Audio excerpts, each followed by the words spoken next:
Elmesia looked at me like I had just announced the end of the world. 3 primordial demons serving Tempest.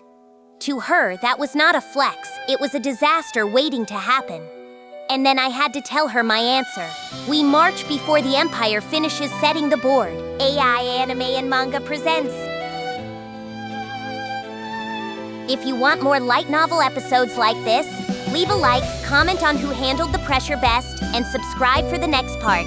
Patreon members get early access and help keep the AI narration, subtitles, thumbnails, and renders moving. Now let's pick up after Guy leaves Tempest with a much bigger war on the table. After giving me some valuable information to work with, Guy and his crew finally left. I would be using that information as a reference as I resumed our deliberations on the next course of action. As I resolved to do that, I saw someone jogging up to me in a tizzy. It was Mjollmile. Ah, Sir Rimuru, I was wondering where you were. I've been looking all over. I asked him, why the urgency? You'll know when you hear this. Big Mama's here and she wants to see you. I blurted. Big Mama? I promptly rushed over to a certain inn in a prime spot of town. Big Mama always stayed there on her visits. This was a nickname, of course, one shared only between Molly and me. We gave it to her because bandying her real name around was bound to cause us trouble. It was Elmesia Elru Thalion, the heavenly emperor of the sorceress dynasty of Thalion. Among the 3 pranksters, the name we 3 gave ourselves, she was known as El. I was Rim, Molly was Gar, and she was El. She led the group, I was second in command, and Gar was our minion henchman. We had a lot of fun with this, you could say.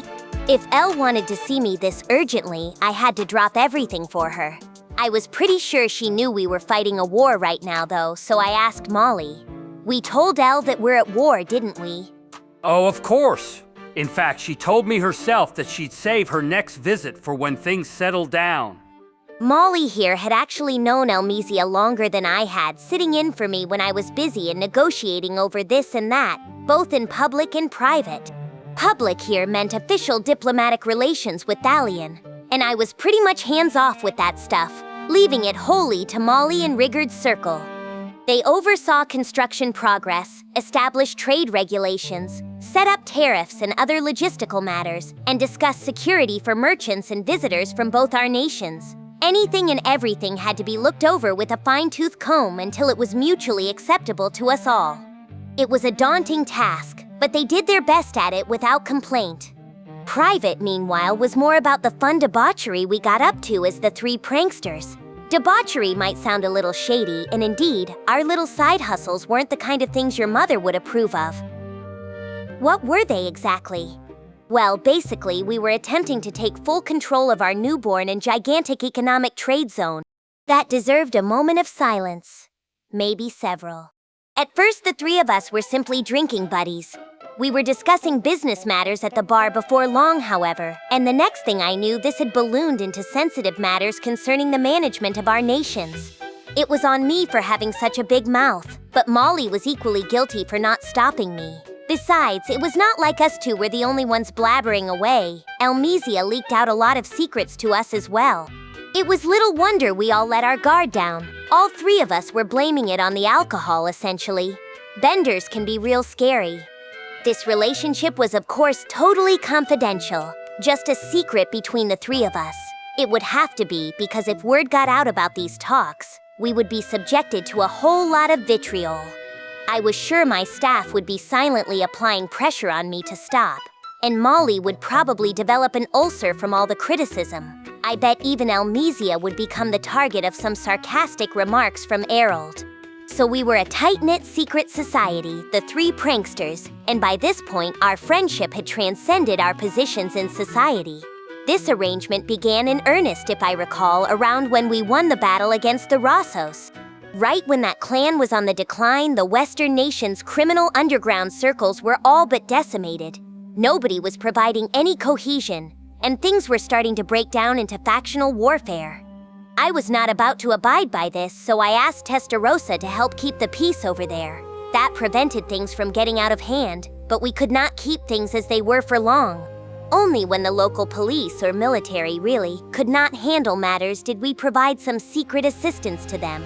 That, however, brought up the issue of how to deal with the criminals we caught. The reason local militias could not handle these cases was because of the inevitable reprisals they would trigger. In some cases, local or regional government leaders were the ones committing the crimes, and the authorities would be hesitant to act in situations like that. They could not let crimes go unchecked, of course, but if they pursued them too much, it could potentially lead to insurrection. In a lot of cases, the local state had no choice but to keep silent and not intervene. It was all pretty troubling, so one night I was whining about it to Elmesia during one of her stops at our inn. Elmesia was clearly reluctant at first. I was rather hoping we could discuss something more fun than that, but as she listened on, she gradually opened up to me, leaning forward and asking for more details. Essentially, the way I painted things, it could be beneficial to not just me, but her too. In other words, I was telling another what-if fairy tale to hold her interest. Crime and the economy are inexorably linked. If the gap between rich and poor widens, that leads to resentment and could even affect national order. It is why organized crime grows so huge. They serve as a receptacle for the poor, and after a certain point they could wreck the entire power balance of the nation. Molly, it should be said, was originally one of those underworld bosses, and I suppose his familiarity with matters let him grasp my point immediately. What poor people need is a place to belong. We had to provide jobs available to anyone so they would not turn to crime, no matter how far they had fallen. Oftentimes, this would be where the military comes in. They have tons of positions to fill, and they are always looking for people to fill them. But if the country itself is poor, sometimes not even that functions properly. So we wanted to provide a little under-the-table help to them. I began laying out the plan. First off, we'll create our own crime outfit. We've already laid the groundwork for this by absorbing all the groups we've crushed in each nation, and I'm thinking about taking out all the ones we've let survive for now, too. It might have been a bunch of drunken nonsense, but it did succeed in grabbing Elmesia's attention. Elmesia considered it. I see. No, there's no group in the Western nations that can compete with Cerberus. And I think a lot of people would swear their loyalties to this new group as long as they're guaranteed food, clothing, and shelter. Elmesia had not been too enthusiastic so far. But what I said next proved to be the deciding factor. I pressed on. Right? So we could take care of the poor that way. Next, we'll tackle the wealthy, Elmesia prompted. I told her, now that Granville is dead, the Rossos are going to fall, and fall fast. They might still have a lot of power, but you know they're going to do nothing but weaken over time. So I'm trying to move another project along to serve as a replacement. Elmesia leaned in.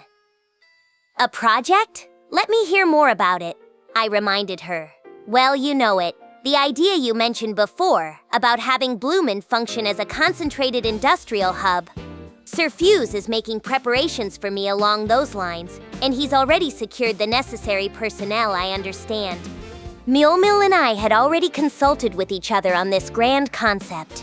It is important that we coordinate our interests with our neighboring countries, after all, if we want to spread friendship and prosperity. I continued. We could combine the Dwarven Kingdom's industry, Farminus's agricultural output, and Thalion's industry as well. We'll need to fine-tune things so we're not competing against each other, but we could have all this industry flow right into Bloomond. Then they could serve as a window into all that Western nation's territory. Elmesia picked up on it right away. Ah yes, Errol did report to me about that, so you were actually planning to go through with it? I kept it simple. Of course, why not? Elmesia's next question was practical. All right, but Rim, how will you profit from it? I answered. Profit's secondary here. Elmesia did not sound convinced. I let the joke drop. Just kidding. But that's what we're trying to do. Taking control of core technology, releasing it to the world, you know? And I'm thinking we could build a really big educational institution and attract talented students from all over the world. Establish ourselves as a major tourist destination, then skim off the top behind the scenes. Elmesia laughed. And don't forget about your patents concept. This wonderful system where money keeps flowing in without having to do any work. I understand it well enough, but it could take time to get other people to use it. Then she thought it through. I see. So your idea is to create new products that require this core technology, then secure the intellectual property rights? I grinned at how fast she followed me. You're so quick on the uptake, Elle. I'm glad for that. But don't go copying the idea off me, okay? Elmesia shot back. First come, first served, is it? But no, I won't copy it, but let me in on some of the action instead. I laughed right along with her. Pitch in for us, Elle, and this project is already as good as done. Elmesia turned that on Molly. Oh, Gar, you give me far too much credit. You're right, of course, but... And so we laughed into our beer mugs all night. The next day, we gave each other bleary looks, everyone wondering if we said too much. I started with the obvious. Hey, so about yesterday's chat. Elmesia answered, yes, I recall it. You said some things you probably shouldn't have, didn't you? I could only admit it. Yeah. If you could find it in you to keep it a secret, we can't afford to have the project shudder to a halt at this point. Elmesia cut off Molly's worry before it could get any worse. Oh, stop worrying, Gar. Maybe the drinks were talking for me, but I'm a woman who keeps her promises. And so through a failed attempt at fraternization through getting blasted, we were now all on the same wavelength. We pushed on with plans at a steady clip from that point forward. When you had the leaders of two superpowers on the same page, things went fast. Our inroads into the Western nation's criminal underground were progressing at a pace that would have easily surprised the outside observer. In just a few months, we had finished unifying all the region's crime groups. Thus, a brand new secret society was born, one we called REG, the Three Wise Drunks. The group's members had no idea about the origins of that name, but that was certainly not our problem. What was more important was how the project was moving along. The poor people facing oppression in their local regions were quickly taken in by the mysterious REG outfit, and after a month or two of examination, the right people were selected for the right jobs. Any outstanding talents, we decided, would be invited to my nation for further study. All the little details behind this were being overseen by Glenda Atlee, one of the former 3 battle sieges who was still serving under Zoe.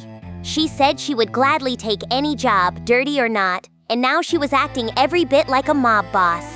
Working beneath her were Gerard, ex-leader of the Sons of the Veld mercenary group, and Ain, the elementalist who once worked for him.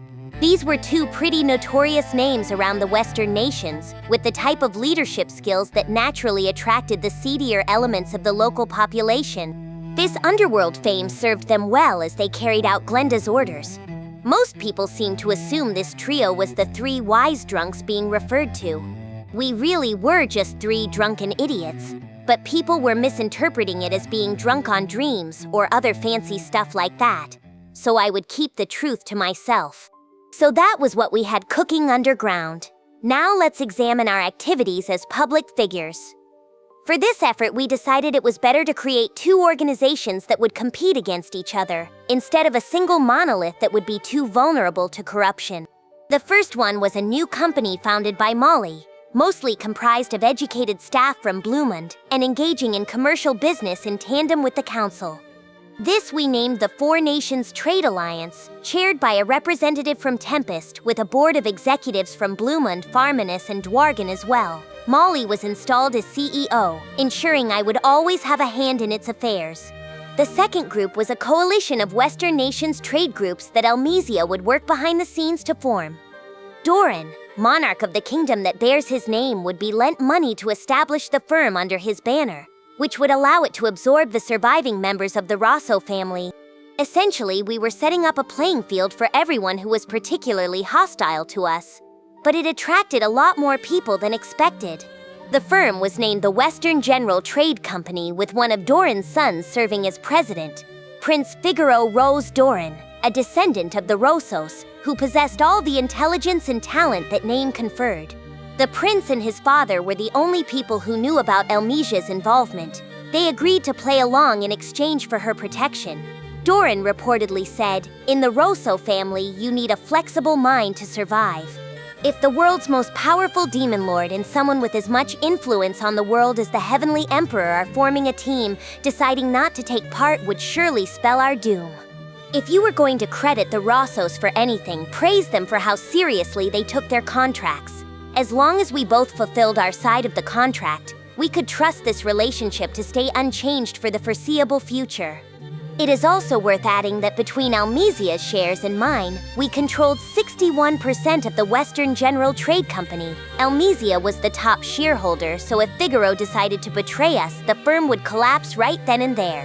Elmesia told me, not that someone as talented as him would do something that stupid, and I was apt to agree with her. So Figaro was accepted as our trusted president for the time being.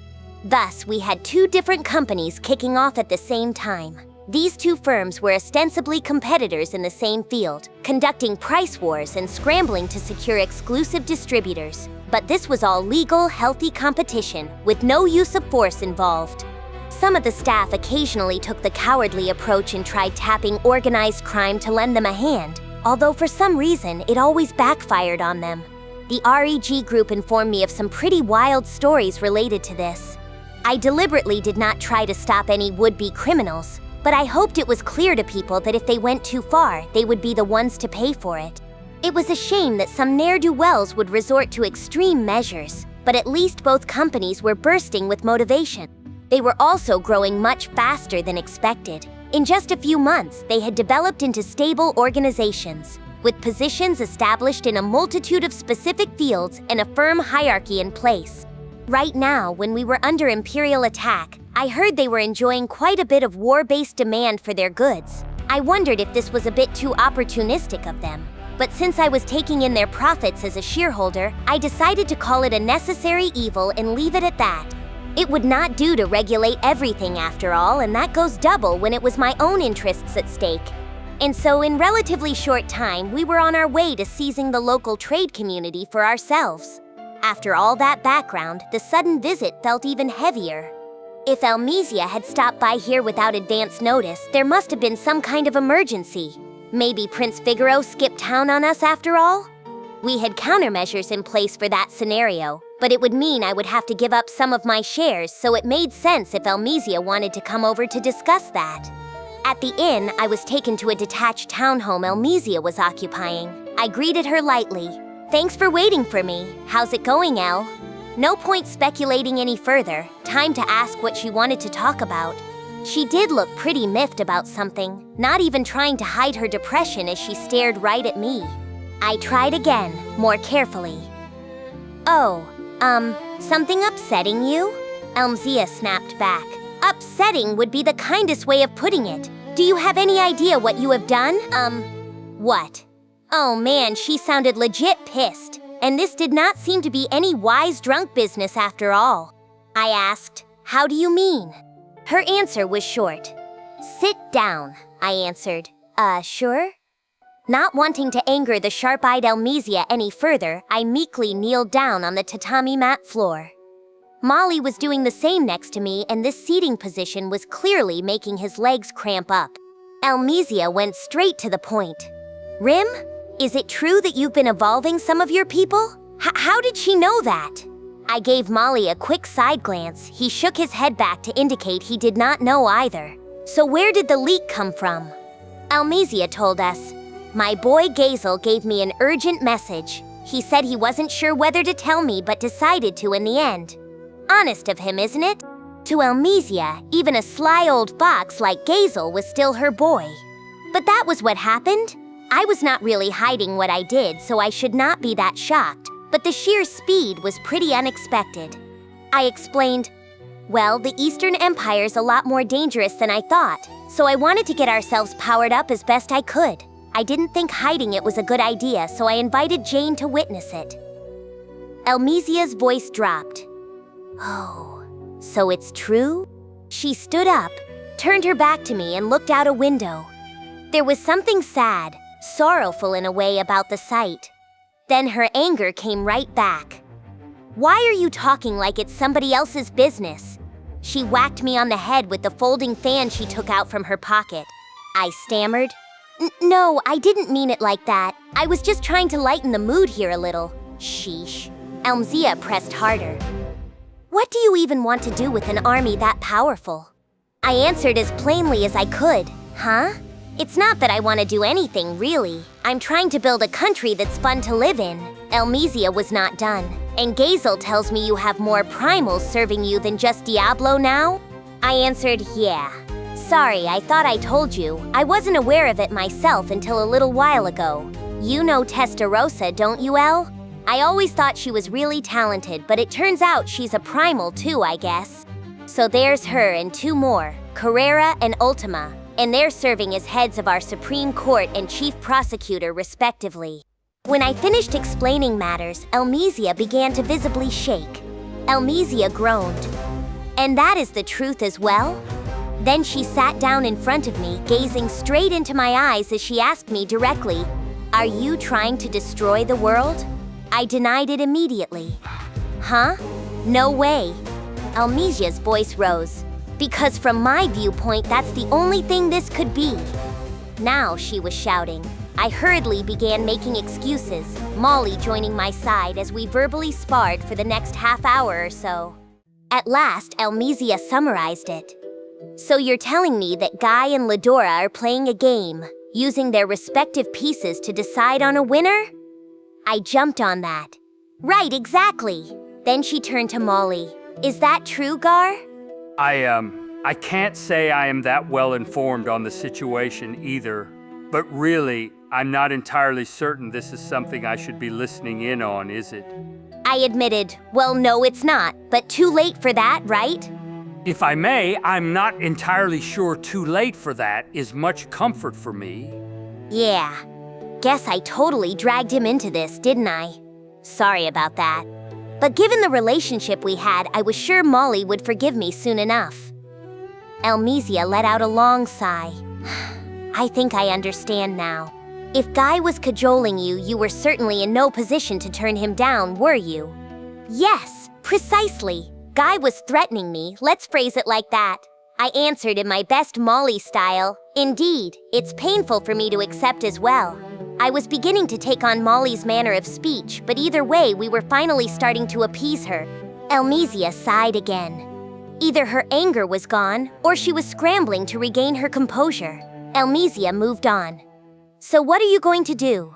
I blinked at her. What do you mean? She challenged me directly. You're not going to resign yourself to being a pawn in Guy's game, are you? I admitted. I think I am, actually. Her answer was immediate. Why? I tried to start carefully. Well, I'd been thinking. She seemed to have no idea what I was thinking, so I tried to give her more insight. It seemed a given that the Empire still had some powerhouses, people of unknown ability in store for us. Trying to avoid a fight was one potential option, but I thought it would only postpone the problem. I would have to live in hiding all the time, on constant lookout for Imperial assassins. There would no doubt be a few skirmishes with them, and no matter how well I defended myself, there were bound to be casualties. To prevent that from happening, I wanted to keep the initiative on my side. To the Empire, war was something of a ritual devised to create awakened people, and if so, I would have to keep fending them off for ages to come.